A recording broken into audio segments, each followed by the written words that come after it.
As we crossed the bridge into the village of Le Besonnet, we were greeted by hundreds of cheering civilians who advised us that the Germans had just left using every means of transportation available. Bivouac was established in a park just inside of the town. The men of Company B spent 3 pleasant days surrounded by friendly civilians, and many were young and beautiful.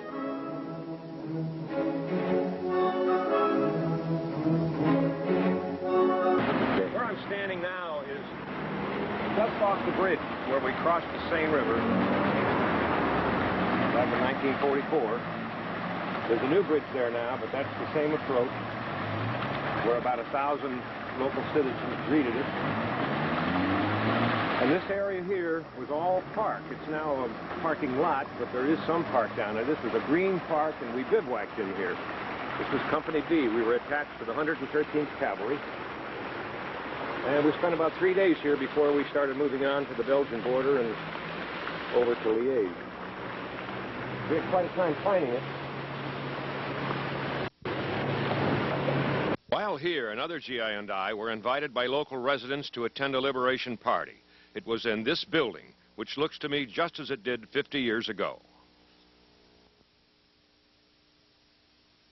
All of you, Company B and first platoon, first squad, things have changed, as you can notice. This is the place that we first crossed the Seine River, and I don't know if you guys remember, there was an American standing right up there with about 1,000 people, and he said, hey, those Germans just started running. They were on bicycles, and they were trying to get out of town as fast as they could. We were right on their heels. And we set up a perimeter right through here. We had our gun outposts and our security right through this park area here, and then down by the river, a little further up. So after 50 years, standing probably where I slept 3 nights at least back in 1944. That's a pretty good recall.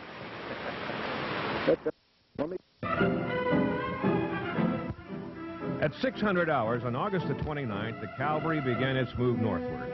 Crossed the Oise River on September the 1st and the Saône River the next day. By the 4th, the lead column had crossed the Belgian border. A shortage of gasoline had slowed down the armor, but the cavalry column with fuel priority moved rapidly, covering 50 to 60 miles a day. Enemy roadblocks and rearguard positions were quickly swept aside. Heavier defensive positions were bypassed, handing off the information to the armor and the infantry for their action. Continuing beyond the Belgian border, the lead column had reached a point 20 miles northeast of Tournai. En route, B Company's 3rd platoon was fired upon. The convoy was halted, and a search of the nearby woods netted 120 prisoners. The cavalry group was now moving 24 hours in advance of the 2nd Armored Division and 36 hours in advance of the 30th Infantry Division, who were covering the route on foot. On a night mission to form a roadblock on September the 5th near Wever, Belgium, the 2nd Platoon came under fire. Robert Albert Marks was killed in that act. By September the 9th, the 113th with Company B was in sight of the Albert Canal. Meanwhile, the battalion with A and C companies moved across the Seine on September the 1st, and by the end of the following day had covered 126 miles. For the next several days, A and C companies maintained and repaired several bridges on the Saône River in the vicinity of the village of Bray. The battalion moved on September the 5th to Saint-Amand near the Belgian border. Combing the area for enemy, the battalion took 9 prisoners that first night.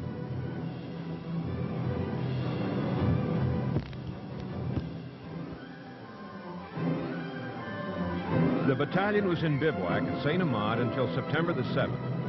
On that day, the unit moved another 72 miles to Court d'Yatine. Company A constructed a 40-foot timber bridge to replace a bailey over the Dial River. That night, German horse-drawn artillery slipped across the new bridge to get away. The next day, Company C was engaged in road maintenance near Gembloux and was advised by civilians of a German strong point. Platoon Sergeant Karl Liske and his men attacked the position. In the ensuing action, Sergeant Liske was killed, and T5 Larry Alio was wounded. 12 Germans were killed or wounded, and 26 were taken prisoner.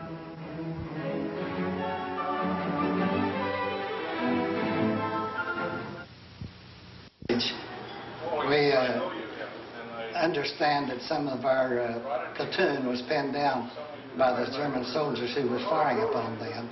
So we got the message through headquarters, I suppose, that sent us on this run to help.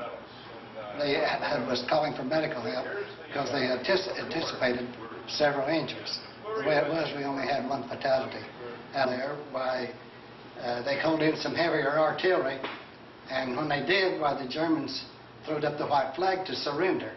And Sergeant Litsky threw his carbine over his shoulder, and when he did, one of the German soldiers evidently didn't see the white flag and pulled the trigger on their weapon, which fatally wounded him. Continuing their move, the battalion reached St. Trod on the 9th, leaving C Company to replace a bridge over the Get River at Jourdan. On the 11th, the battalion was in Rocklinge, awaiting material and orders to bridge the Albert Canal. Meanwhile, Company B had been probing the Albert Canal for possible crossing points. Working along the canal near Kessel, Belgium on such a mission, a patrol led by Lieutenant Edward Fairchild was caught in a hail of small arms fire from a German ambush. In the resulting action, Corporal Richard Wells was killed. PFC William Ash, who had been shot several times, Private Larry Shemensky, and Lieutenant Fairchild were taken prisoner. On September the 11th, with the enemy well entrenched across the Albert Canal, the cavalry column split, with one column crossing the canal further west through the British sector, and the other column with Company B making a dash south to cross the Meuse River in the 7th Corps sector at Liège. Thousands of cheering people lined the streets in Liège as we passed through. The men on the trucks were bombarded with fruit and bottles of wine. Once across the Meuse, the cavalry and Company B turned north back into Holland. German resistance at Barchon, Belgium was quickly brushed aside by motorized infantry attached to the 113th. Bivouac was then established at Hugeratz, Holland. The same day, the 2nd Platoon of Company B with other elements of the 113th entered Maastricht for the first time, taking 380 prisoners. On September 14th, with the 2nd Armored waiting to cross, A and C companies began construction of a 140-foot Bailey Bridge over the Albert Canal. As the bridge was being pushed across, the nose section collapsed, dropping the bridge into the canal. A Bailey Bridge. Most people, civilian people, didn't know what that was, but it was a two-tiered bridge of steel frames that you put a section on, then you'd move it, put another section on, and move it a little more. And it had what they called a nose piece on it. So when it hit the opposite bank, it would slide up. But we had an unfortunate incident. They didn't make it high enough and it collapsed into the canal. And we had to drag it back out and rebuild it, and all the tanks and everything was waiting behind us to get across that bridge. We worked night and day on it. Working around the clock, within 48 hours, the bridge was salvaged and relaunched, this time using a boat to support the center span. Once across the canal, the battalion set up bivouac at Albeek, Holland. The 1st and 3rd platoons of Company B moved into Gulpen on the night of September the 15th to reinforce tank destroyers and security of the town. Heavy artillery and mortar fire knocked out several vehicles and wounded Private Vital Torres and Private Andy Lazor. Several days later, T5 Charles Haneke was wounded by shell fire, and James Ramsey was wounded by an exploding mine near Berg, Holland. On September the 27th, A and C companies were placed in support of the 7th Armored Division and moved north 78 miles through the British sector to bivouac at St. Athonus, Holland. The objective was to assist the British in clearing the enemy from an area west of the Meuse River.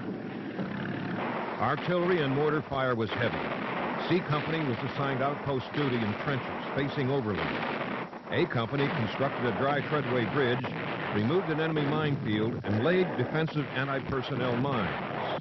The 7th could not break through stiff German defenses, and the mission was recalled on October the 6th.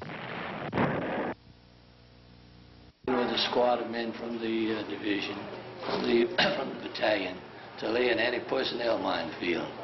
we were trying to get the men of the 7th Armored that were further up front out of that area, and we laid the minefields to slow the Germans down. In the action of laying the minefield, Sergeant Sanders was actually the one pulling the pins on the anti-personnel mines. These were mines that were laid with tripwires so that anybody coming in would get caught. It was, I don't recall exactly, but about 100 yards wide and probably about 20 yards deep. While doing this, one of the mines blew inadvertently.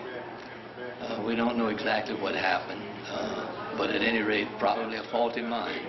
It killed Sanders, and I would suspect killed him instantly.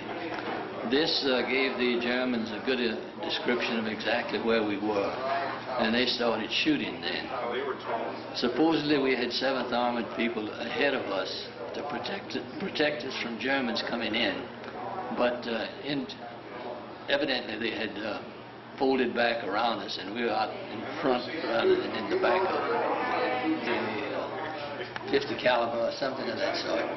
Hit Sergeant Berger going through, as I recall, both legs, creating quite a bit of damage as it went through. Corporal Shorty Redund and I then proceeded to get a jeep into the area, a medical jeep, and we were in the process of loading Berger onto the jeep when they sent a shell in. That explosion hit me in the shoulder and hit Redund's in the back.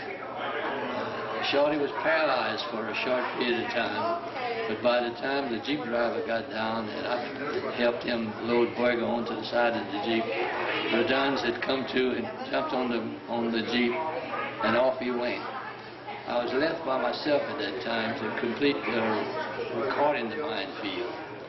As I finished, I realized I had been hit because it was leaking down my legs and I could feel it swashing down to my shoes. It didn't hurt when I got hit. In fact, I thought it had bounced off of him. As I think back, it's rather silly to think something bounces off. But it just felt like a brick bat hitting my shoulder. At any rate, the driver of the jeep realized I had been hit, so he came right back, picked me up. I was in the hospital and cleaned up, and within 8 hours, I was in a clean bed. So we had terrifically good medics with us at that time. I do remember going into Holland. I remember being attached to the British Second Army in Holland. And we were in trenches there. The trenches weren't very deep, but it was very flat country, and you could see for miles in any direction. Trenches were great protection, someplace to be. It was primarily an artillery duel there. There wasn't too much small arms fire. I do remember being with the British, almost side by side, elbow to elbow. One particular day I remember a jeep coming by close to where I was, and one fellow was driving. The other three got out of the jeep, and he went over and talked to one of their officers, and the officer called 2 or 3 others, and they got back in the jeep. And I asked somebody, I said, "What's going on?" He says, "Oh, they're rotating leave. They're going back to England. They were